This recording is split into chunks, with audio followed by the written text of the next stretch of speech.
Hello friends, welcome to my YouTube channel Annexis. So आज हम discuss करने जा रहे हैं नॉर्मल लैब वैल्यूज। जैसा कि आप सभी जानते हैं, वैल्यूज, लैब वैल्यूज हमारे एग्जाम पॉइंट ऑफ व्यू से बहुत ही ज्यादा इंपॉर्टेंट है, क्योंकि या तो एग्जामिनर क्या करता है, बहुत बार डायरेक्टली हमसे क्वेश्चन पूछ लेता है, या तो हमें इनडायरेक्टली स्टेटमेंट फ्रेम करके दी जाती है जिसका हमें क्या करना है, इंटरप्रिटेशन करना है। तो कोई भी चीज इंटरप्रिटेशन करने से पहले हमें उसकी नॉर्मल वैल्यूज पता होनी चाहिए। तो आइए हम डिस्कस करते हैं नॉर्मल लैब वैल्यूज। आशा करती हूँ आप सभी को वीडियो पसंद आएगी और आप सभी लोग लाइक करेंगे, शेयर करेंगे और कमेंट करेंगे। तो स्टार्ट करते हैं।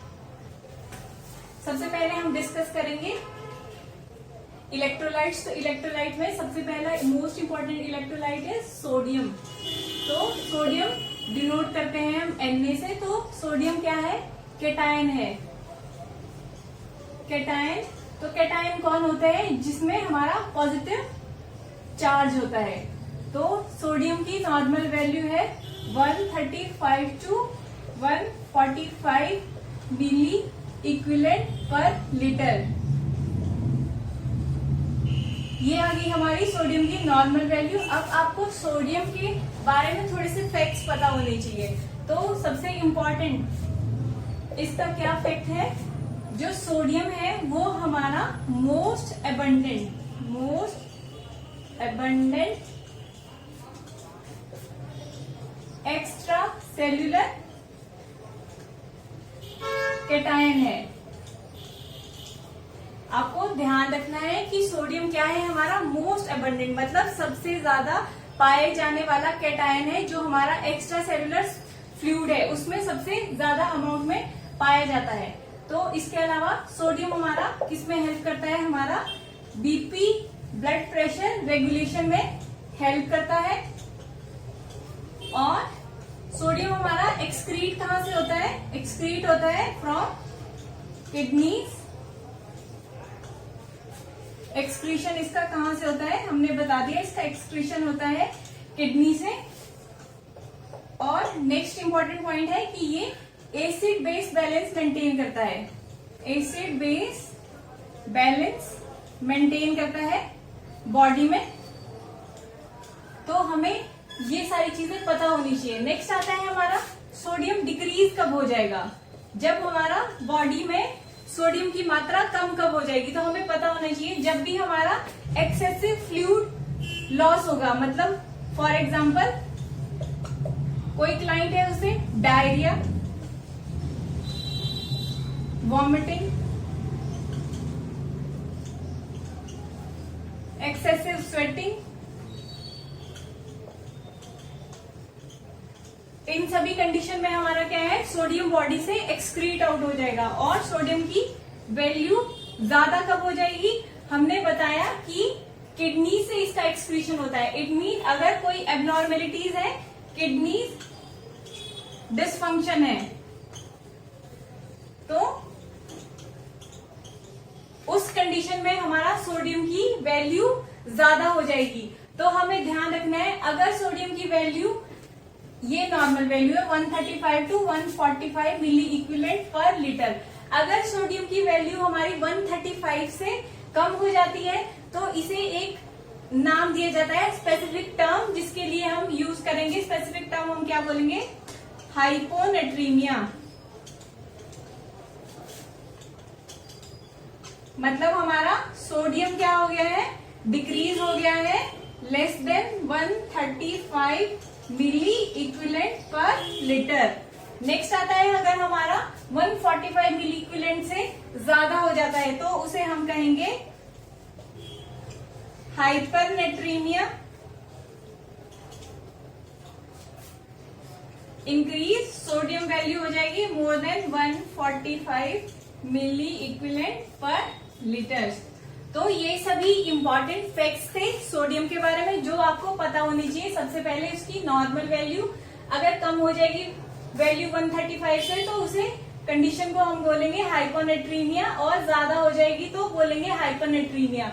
और जो हमारा सोडियम है वो क्या है, most abundant extra cellular cation है, और हमें पता है बीपी रेगुलेशन में हेल्प करता है। और इसका एक्सक्रीशन बेसिकली कहाँ से होता है, किडनी से से होता है। नेक्स्ट आता है हमारा क्लोराइड। तो क्लोराइड को हम डिनोट करते हैं Cl से। तो हमें क्लोराइड की सबसे पहले नॉर्मल वैल्यू कितनी है, 96 to 107 milliequivalent per litre. ये हमारा जो क्लोराइड है उसकी नॉर्मल वैल्यू है।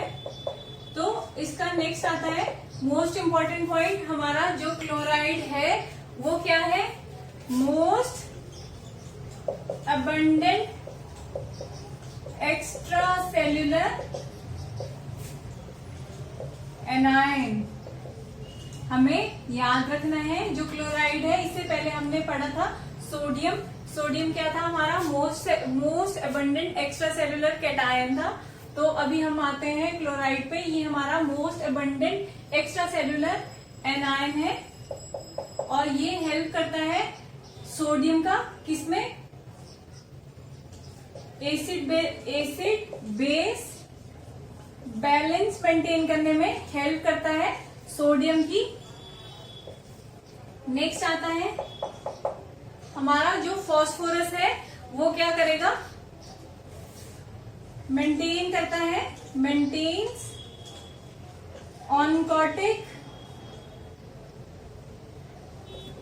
Oncotic pressure in the blood with the help of sodium.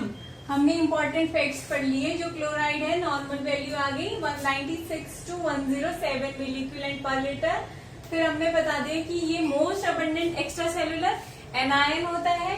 इसका एक्सक्रीशन भी हमारा किडनी से होगा। ये एसिड बेस बैलेंस मेंटेन करने में हेल्प करता है सोडियम की। और नेक्स्ट आता है ये मेंटेन करता है ऑनकोटिक प्रेशर, किसके साथ मिलके, ये सोडियम के साथ मिलके ऑनकोटिक प्रेशर ब्लड में मेंटेन करता है। नेक्स्ट आता है हमारा potassium. Next electrolyte is potassium. तो पोटाशियम को हम कैसे डिनोट करते हैं, पोटाशियम को हम डिनोट करेंगे K से। और पोटाशियम की नॉर्मल वैल्यू कितनी है, पोटाशियम की normal value is 3.5 to 5 milliequivalent per litre. हमें अच्छे से याद रखना है, अगर पोटाशियम की वैल्यू लेस देन 3.5 हो जाएगी तो उस कंडीशन को हम कहेंगे हाइपोकैलीमिया। और अगर मोर देन 5.0 हो जाएगी तो that is known as hyperkalaemia. Next आता है इसका इंपॉर्टेंट पॉइंट, हमें याद रखना है जो पोटाशियम है वो हमारा मोस्ट अबंडेंट इंट्रासेल्यूलर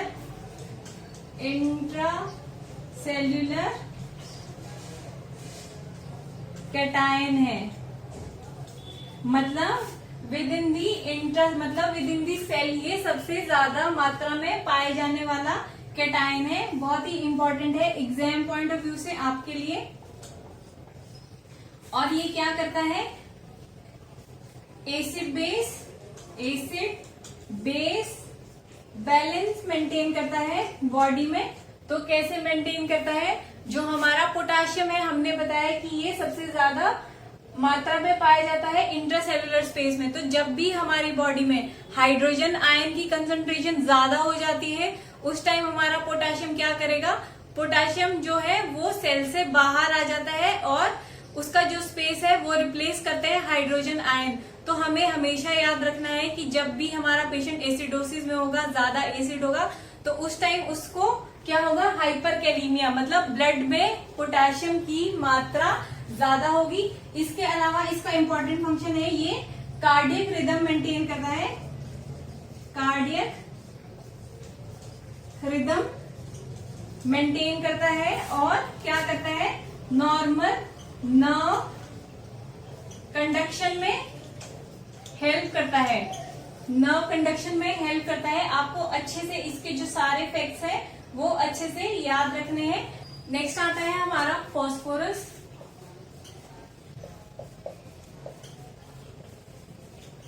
फास्फोरस को हम डिनोट करते हैं P से। फॉस्फोरस की normal value is 2.5 to 4.6 mg/dl। आपने इसके यूनिट याद रखने हैं, क्या है, mg/dl। अब इसका नेक्स्ट आता है इंपॉर्टेंट पॉइंट, बहुत ही ज्यादा, क्या है, फॉस्फोरस हमारा मोस्ट अबंडेंट इंट्रासेल्युलर एनाइन है। ये हमारा सबसे ज्यादा इंट्रासेल्युलर स्पेसीज में पाए जाने वाला एनाइन है।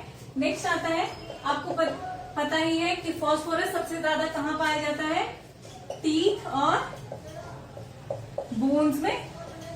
तो हमें पता होना चाहिए मोस्टली फाउंड इन टीथ और बोन्स। नेक्स्ट आता है, ये हेल्प करता है, हेल्प्स इन एटीपी प्रोडक्शन। तो हमें पता है ATP is source of energy. तो ये हमारा एटीपी फॉर्मेशन में हेल्प करता है, which is used as a source of energy by our body. तो नेक्स्ट है, जो फॉस्फोरस है वो एक्ट करता है with the help of vitamin B. ये विटामिन बी के साथ मिलके किस किस चीज में हेल्प करता है, कार्डियक कंडक्शन में, नर्व्स स्टिमुलेशन में, nerve stimulation plus muscle contraction में। तो हमने बता दिया फॉस्फोरस की इंपॉर्टेंट चीजें, हमने बता दी कि normal value is 2.5 to 4.6 mg/dl। Next हमने बता दी ये सबसे ज्यादा मात्रा में पाए जाने वाला इंट्रासेल्युलर एनाइन है। फिर हमने बता दिया कि ये क्या है, मोस्टली फाउंड इन कहाँ मिलेगा, बोन्स और टीथ में, और ये एटीपी प्रोडक्शन में हेल्प करता है। और with the help of vitamin B ये क्या करता है, कार्डियक कॉन्ट्रैक्शन में हेल्प करता है, नर्व स्टिमुलेशन में हेल्प करता है, और हेल्प करता है इन मसल कॉन्ट्रैक्शन। तो नेक्स्ट आता है हमारा, next one is calcium.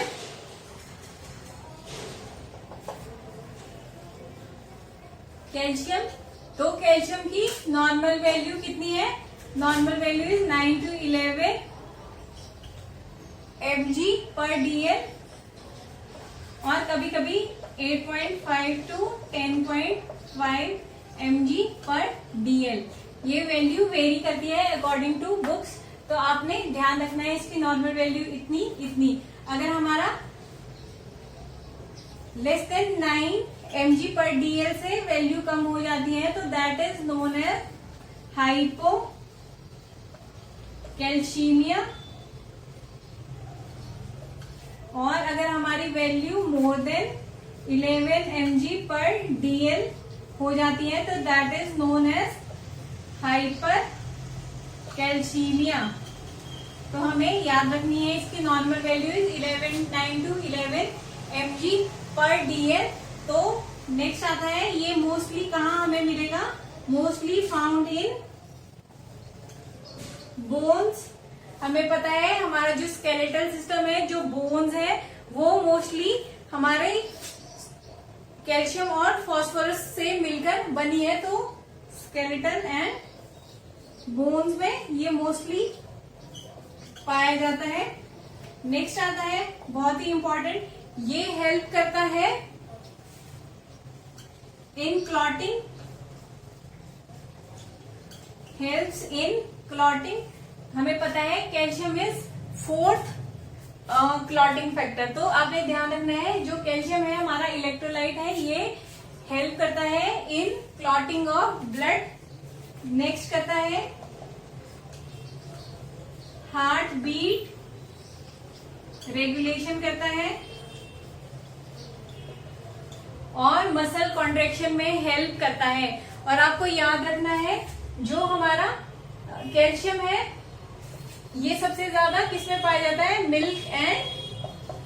Milk product में।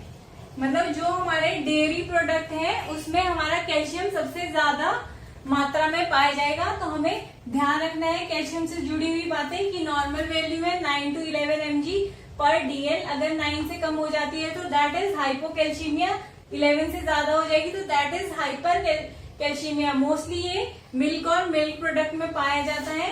तो हमें ध्यान रखना है कैल्शियम सबसे ज्यादा हमारा बोन और स्केलेटल में पाया जाता है और ये हेल्प करता है हमारा क्लॉटिंग में, ब्लड क्लॉटिंग में। नेक्स्ट हमने बता दिया हार्ट बीट के रेगुलेशन में, और हमारा जो नर्व कंडक्शन है और मसल कॉन्ट्रेक्शन है उसमें भी हमारा जो कैल्शियम है वो क्या है, हेल्प करता है। नेक्स्ट इलेक्ट्रोलाइट आता है हमारा मैग्नीशियम। बट मैग्नीशियम पे जाने से पहले हम एक इम्पॉर्टेंट फैक्ट डिस्कस कर लेते हैं कि हमने अभी पढ़ा था मोस्ट अबंडेंट एनायन और कैटायन। तो आप सभी अच्छे से याद रखें, तो इसलिए हम फ्लो चार्ट में इसे पढ़ लेते हैं थोड़ा सा। तो हम ध्यान रखेंगे most abundant cation is sodium और हमारा most abundant anion is chloride. तो ये था हमारा किसमें, एक्स्ट्रा सेल्यूलर स्पेस में। ये हम एक्स्ट्रा सेल्यूलर स्पेस की बात कर रहे हैं, तो इसमें हमने बता दिया most abundant cation is sodium और most abundant anion is chloride. और नेक्स्ट आता है हमारा इंट्रा सेल्यूलर स्पेस में। तो most abundant cation intracellular space में हमने बताया था कौन था, पोटाशियम, और हमारा एनायन था फॉस्फोरस। अब आप इजीली याद कर सकते हैं कि हमारा मोस्टली एक्स्ट्रा सेल्यूलर स्पेस में कौन सा एनायन और कैटायन पाए जाते हैं और इंट्रा सेल्यूलर स्पेस में हमारे कौन से एनायन और कैटायन पाए जाते हैं। आता है हमारा मैग्नीशियम।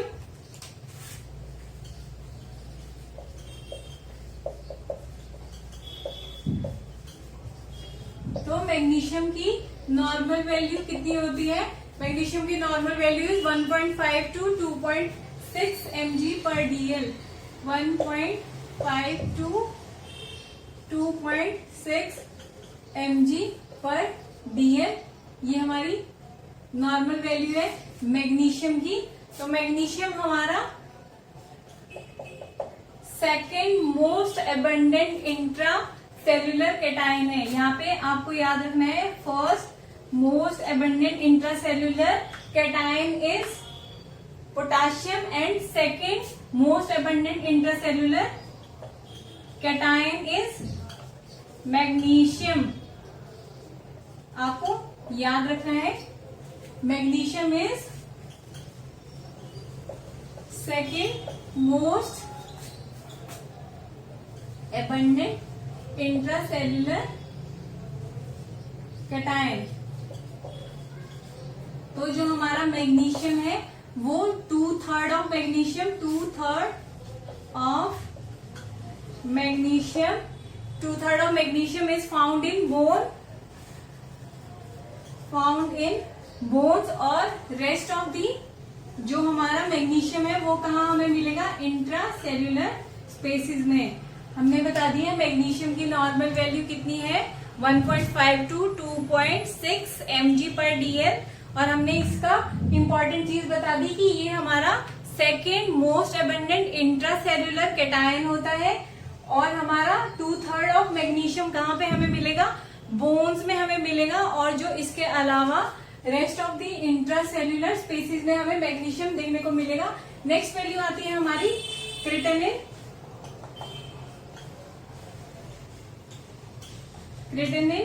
तो क्रिटेनिन की नॉर्मल वैल्यू कितनी है, क्रिटेनिन की normal value is 0.6 to 1.2 milliequivalent per litre. ये हमारा क्रिटेनिन की नॉर्मल वैल्यू है।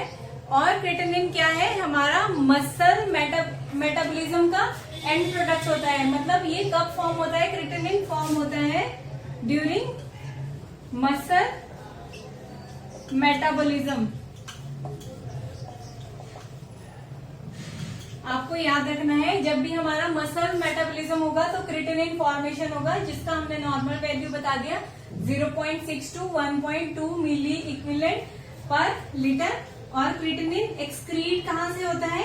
Excreted by kidneys.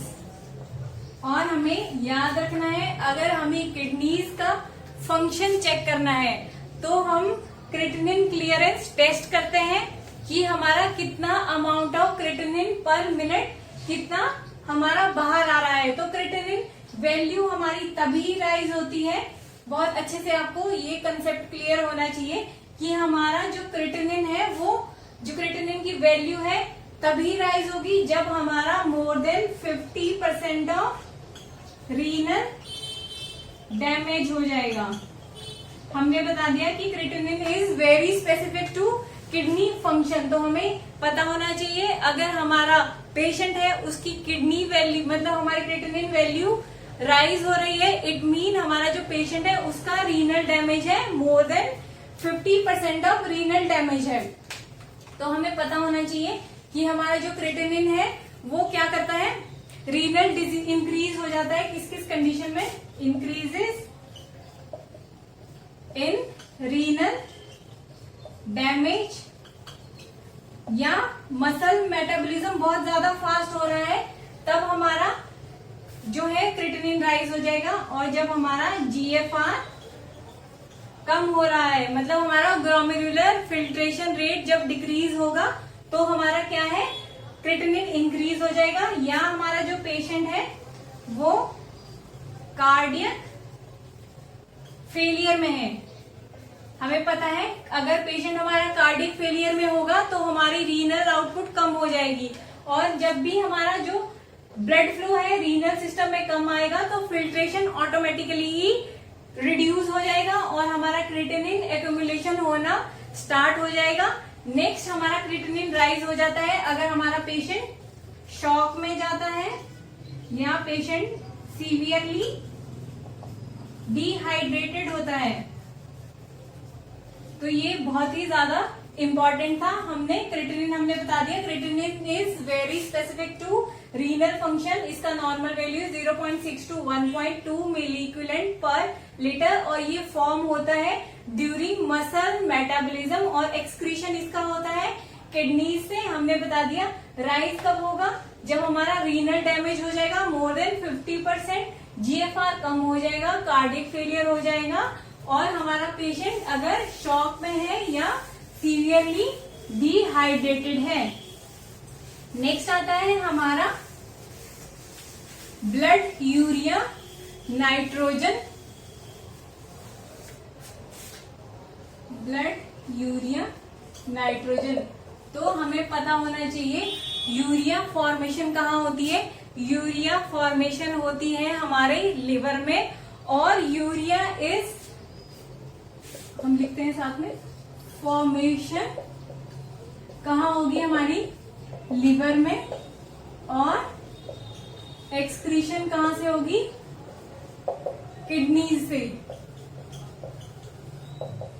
तो हमारा यूरिया फॉर्मेशन होता कब है? Urea is and product of protein metabolism. Urea क्या है हमारा? End product of protein metabolism. मतलब हमारे ब्लड में यूरिया की मात्रा कब कब ज्यादा हो सकती है? अगर हमारा क्या है, हमने increase amount of dietary protein, या हमारा प्रोटीन एक्सक्रीट नहीं हो रहा है, इट मीन अगर हमारा रीनल डैमेज है तब हमारा क्या होगा, जो हमारा ब्लड यूरिया नाइट्रोजन है उसकी वैल्यू इंक्रीज हो जाएगी, या पेशेंट हमारा कंजेस्टेड हार्ट फेलियर में है, तो हमारा ब्लड यूरिया नाइट्रोजन है, इसकी नॉर्मल वैल्यू कितनी है? इसकी नॉर्मल वैल्यू है 6 to 20 mg/dl। आपको याद रखना है। इसके ब्लड यूरिया नाइट्रोजन के normal value is 6 to 20 mg/dl।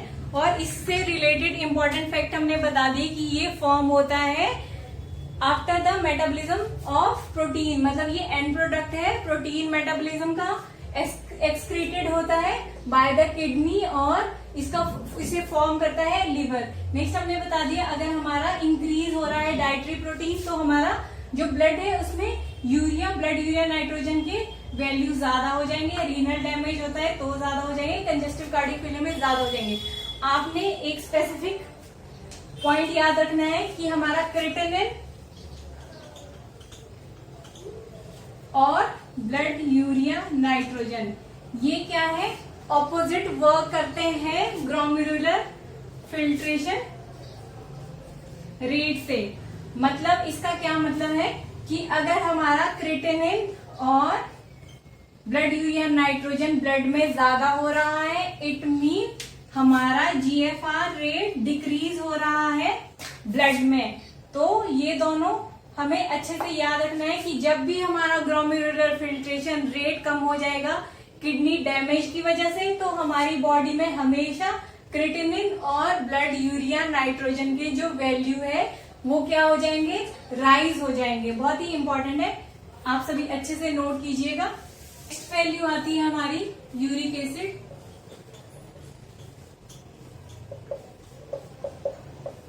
तो यूरिक एसिड की नॉर्मल वैल्यू इज 2.528 mg/dl। ये हमारा यूरिक एसिड की नॉर्मल वैल्यू है। और यूरिक एसिड क्या है, and product of purine rich diet. Purine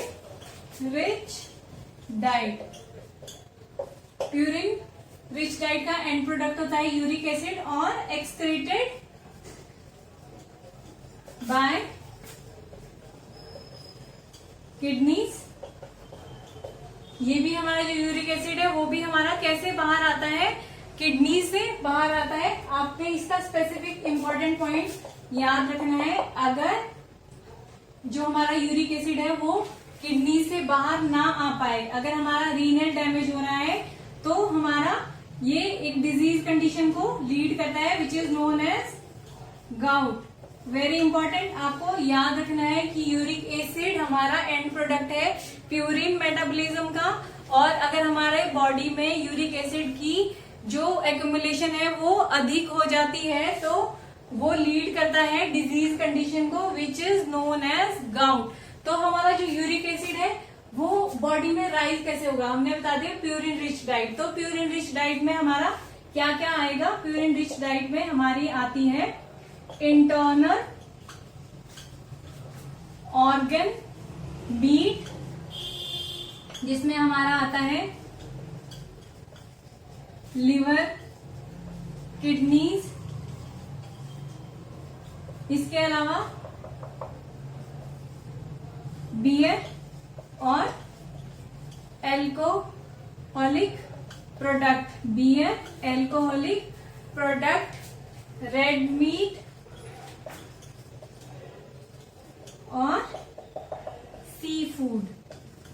तो अगर हमारा जो क्लाइंट है वो क्या करता है, प्यूरिन रिच डाइट लेता है, तो हमारा लीड कर सकता है इंक्रीज यूरिक एसिड प्रोडक्शन और accumulation of uric acid in blood, और जो लीड करेगा हमारा गाउट को। नेक्स्ट आती है हमारी नॉर्मल वैल्यू, हम करेंगे नेक्स्ट इज डाइजॉक्सिन। तो हमें पता है डाइजॉक्सिन क्या है, डाइजॉक्सिन की नॉर्मल वैल्यू इज 0.822 mg/dl। आपको फिर से यूनिट याद रखने हैं डाइजॉक्सिन के, हमने बता दिया क्या है, mg/dl है। और ये हमारा कार्डियक ग्लाइकोसाइड है, कार्डियक ग्लाइकोसाइड। और हमें याद रखना है जो डाइजॉक्सिन था प्रीवियसली ये हमारा ड्रग ऑफ चॉइस था, drug of choice for heart failure, but अभी ये रिप्लेस कर दिया है। अगर अभी हमारे पास ड्रग ऑफ चॉइस आती है कार्डियक फेलियर की, तो अभी हमारे पास कार्डियक फेलियर की ड्रग ऑफ चॉइस है ट्रिपल थेरेपी।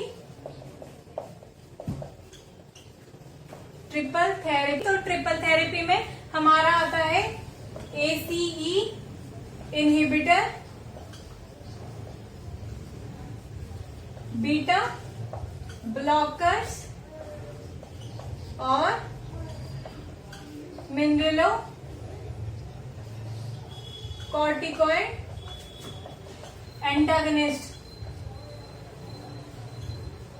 हमने बता दिया triple therapy is drug of choice for cardiac failure, ACE inhibitor जिसमें इंक्लूड होंगे बीटा ब्लॉकर और मिनरलो कॉर्टिकॉइड। तो हमने बता दिया डाइजॉक्सिन हमारा कार्डियक ग्लाइकोसाइड होता है और ये अभी ड्रग ऑफ चॉइस है एट्रियल फिब्रिलेशन और एट्रियल फ्लटर के लिए। एट्रियल फिब्रिलेशन और एट्रियल फ्लटर के लिए हम डाइजॉक्सिन देते हैं।